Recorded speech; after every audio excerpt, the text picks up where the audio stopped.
Así es. Vamos con nuestro primer invitado del día.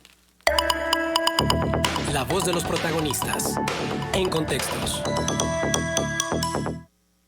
Nos da mucho gusto poder conversar con el doctor Juan Pérez Ortega, jefe de la Jurisdicción Sanitaria número 6, con cabecera en Torreón, pues para hablar de las acciones contra el COVID, cómo van las cosas desde el ámbito de la jurisdicción sanitaria. Doctor, muy buen día. Marcela Pámanes y Manuel Cerrato, les saludamos con gusto. ¿Qué tal? Buenos días, Marcela, Manuel, a sus órdenes. Gracias, doctor. Pues siguen los números altos en cuanto a los contagios que se reportan.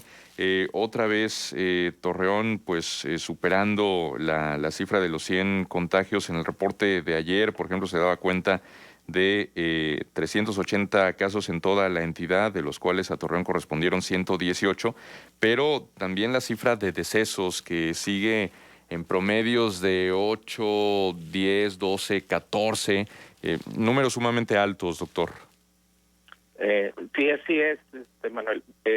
Son cifras que pues se han elevado y a pesar de que pues como autoridades en salud se está, y en conjunto con lo que es gobierno del estado y municipio, se han estado haciendo todas las acciones necesarias para tratar de disminuir el número de contagios y por consecuencia el número de hospitalizaciones y por ende el número de muertes también. Uh-huh. En cuanto a la capacidad de los hospitales, doctor, sabemos que bueno se redujo, la última cifra era 79%, pero porque se siguen ampliando espacios, se siguen habilitando más camas, no necesariamente porque vayan disminuyendo los contagios. ¿Cómo están las cosas? Bueno, sí, ahorita aquí en lo que es la laguna, en cuanto al número de ocupación de camas, tenemos un 81%, el cual pues la idea es bajarlo. Como bien lo comentan al inicio de la entrevista, efectivamente pues ha estado elevándose. Pero ahorita es un 81% aproximadamente. Ok, 81%. En el caso, doctor, de las pruebas, de pronto mucha gente pregunta, bueno, ¿dónde me puedo hacer la prueba tanto a bajo costo como gratuita? ¿La jurisdicción está haciendo pruebas en este momento gratis? Sí, de hecho, la Secretaría de Salud, a través de la jurisdicción sanitaria, cuenta con un laboratorio regional, el cual hace las tomas de muestra y el proceso de la prueba gratuita.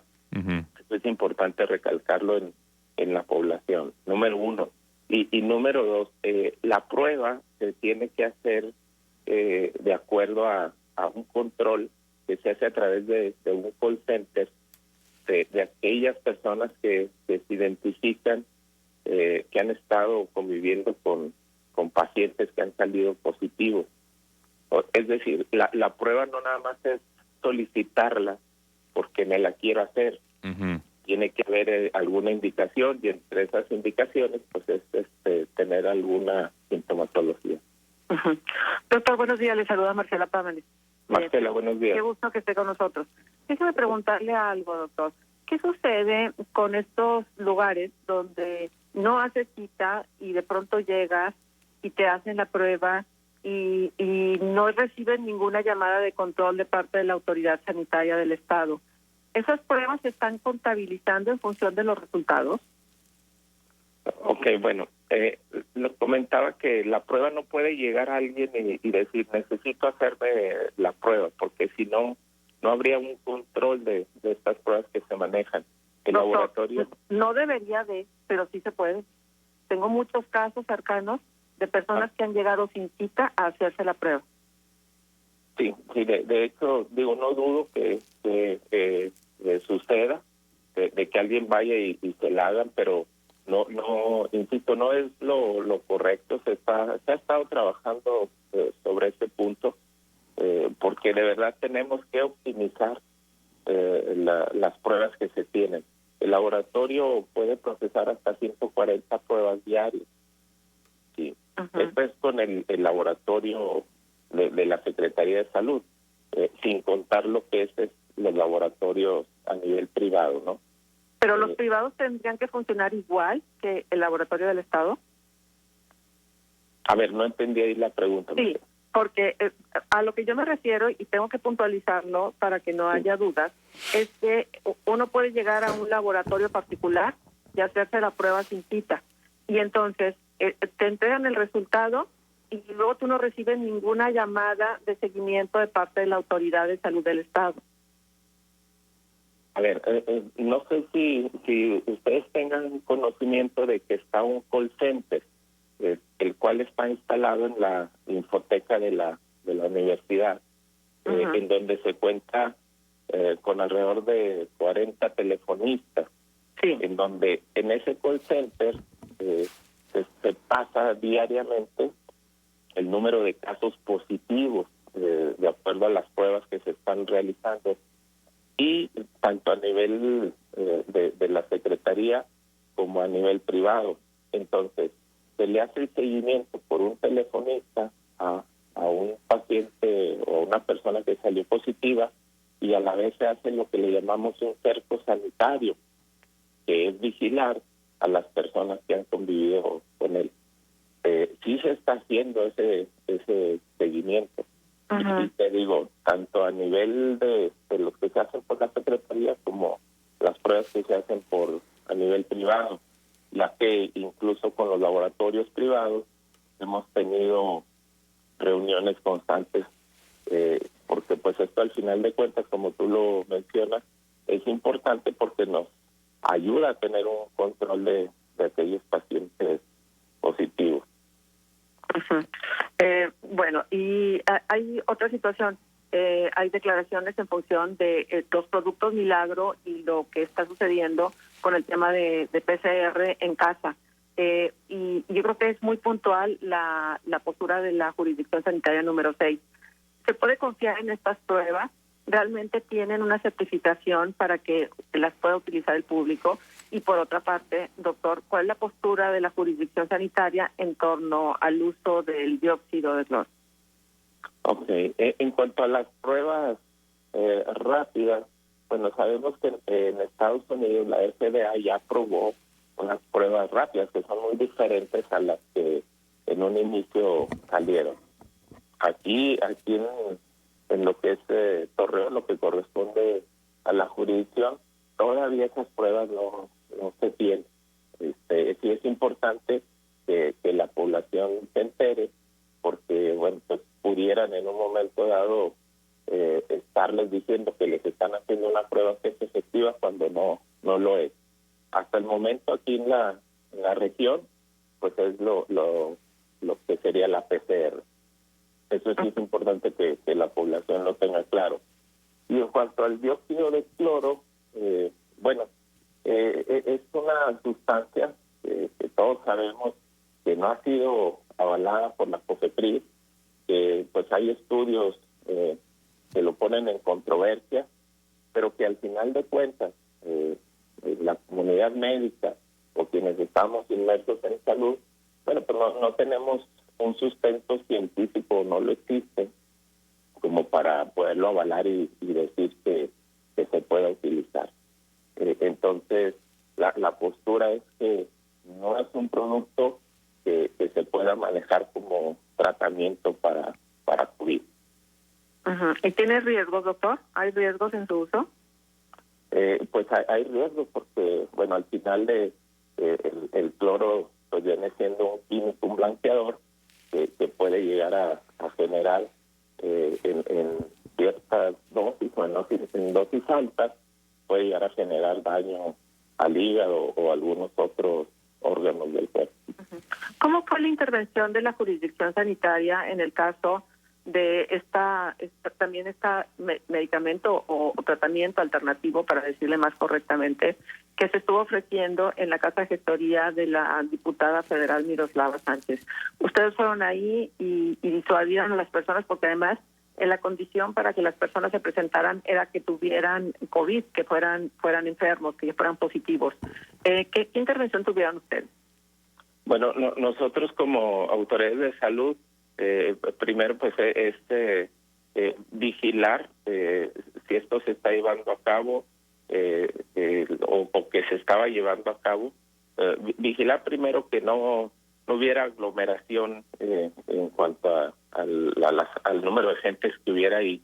Y la otra, solicitar si tienen algún permiso o qué tipo de producto se estaba manejando. Que al final de cuentas, bueno, pues no se terminó por entrar ese producto. Nos pudimos dar cuenta que no hay un sustento para eso. Y pues la postura de la Secretaría es no manejar productos que la verdad no se sabe ni qué efectos van a llegar a tener en la población. ¿Qué riesgo hay que un paciente ya con una prueba positiva deambule, vaya, salga por la ciudad con todo y tapaboca? Pues el riesgo es muy alto, Marcela, aún con tapabocas, porque ese pacientito en algún momento dado, en algún descuido que se pueda quitar el tapabocas y no necesariamente pues quitándoselo, si se toca cara o se toca boca, llega a tocar a otras personas, pues puede tener la capacidad muy alta de infectar. O sea, hay un estudio en donde se sabe que una persona puede llegar a infectar a cientos de personas, o sea, derivado de una, porque hay un esquema muy bonito en donde o muy explícito en donde un paciente puede infectar a 3 y luego esos otros 3 a otros 3 y así, o sea, se va exponencial.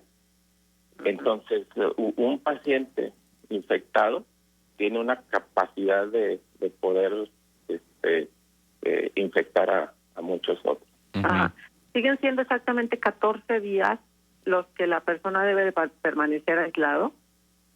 Sí, es lo que le llamamos la cuarentena. Una vez que sale un resultado positivo, los primeros 10 días son claves y los últimos 3 o 4 días el paciente, para que pueda salir ya después a su trabajo o a su vida cotidiana, los últimos 3 días tiene que haberlos pasado sin tener fiebre, sin tener dolor de garganta, dolor de cabeza, es decir, debería no tener ya ninguna sintomatología.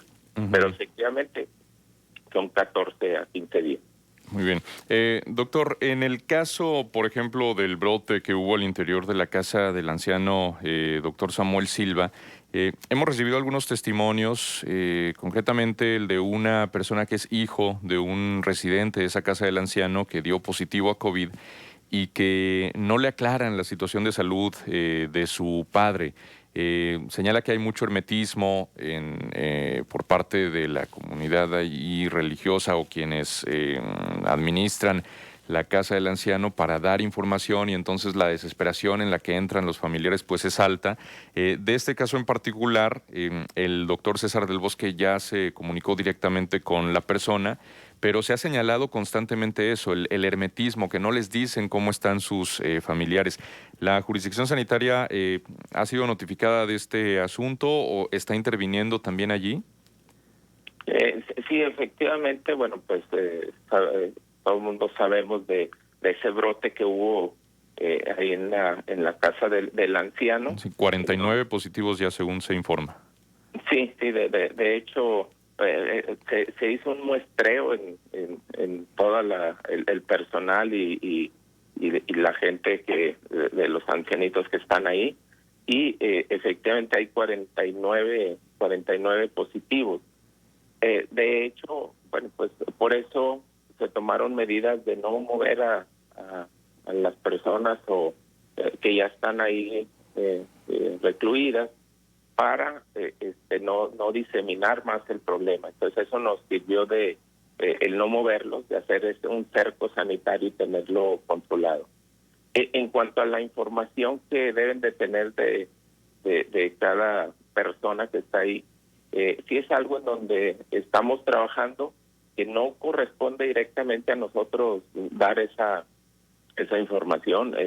Debe de ser de ahí mismo del personal que está a cargo de estos pacientes, pero sí tenemos que estar interviniendo porque tienen derecho los familiares a estar pendiente de la evolución de su familiar que está ahí internado.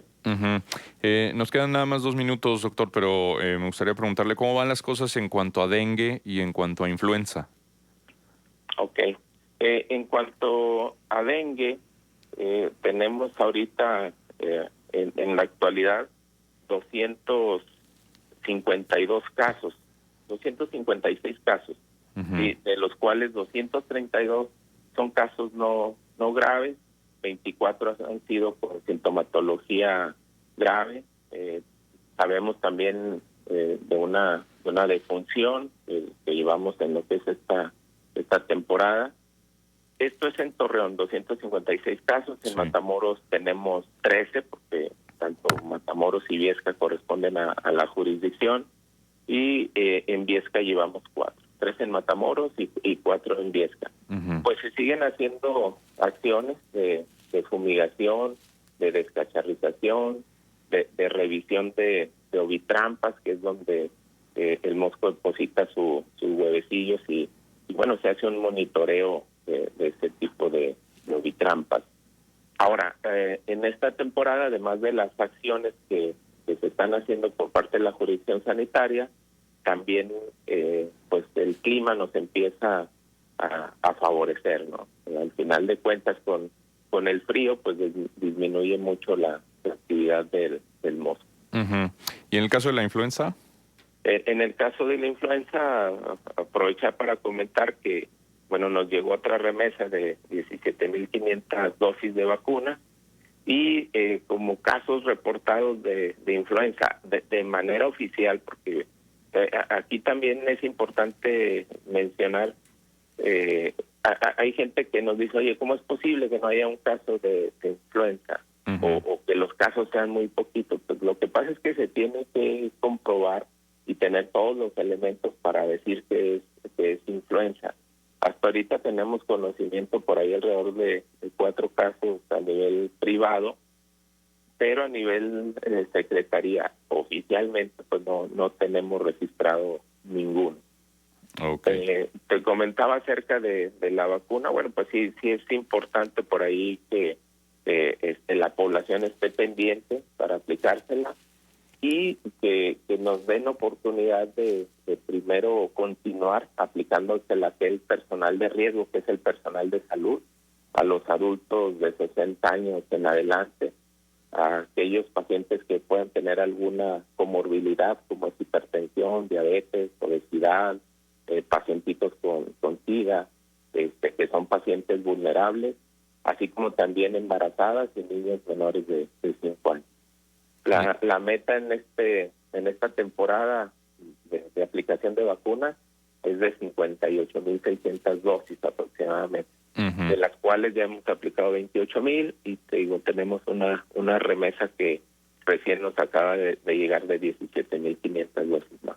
Muy bien. Doctor, pues le agradecemos muchísimo la conversación aquí para Contextos. No, al contrario, Marcela, Manuel, muchas gracias. Estamos a la orden.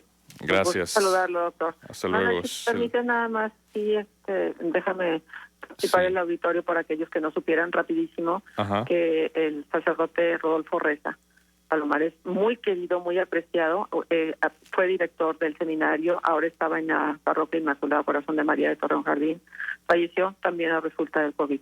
Así es que, pues con una tristeza enorme, por supuesto, todos sus feligreses y toda la gente que lo apreció tantísimo a lo largo de su vida. Que descanse en paz. Vamos a la pausa, regresamos enseguida.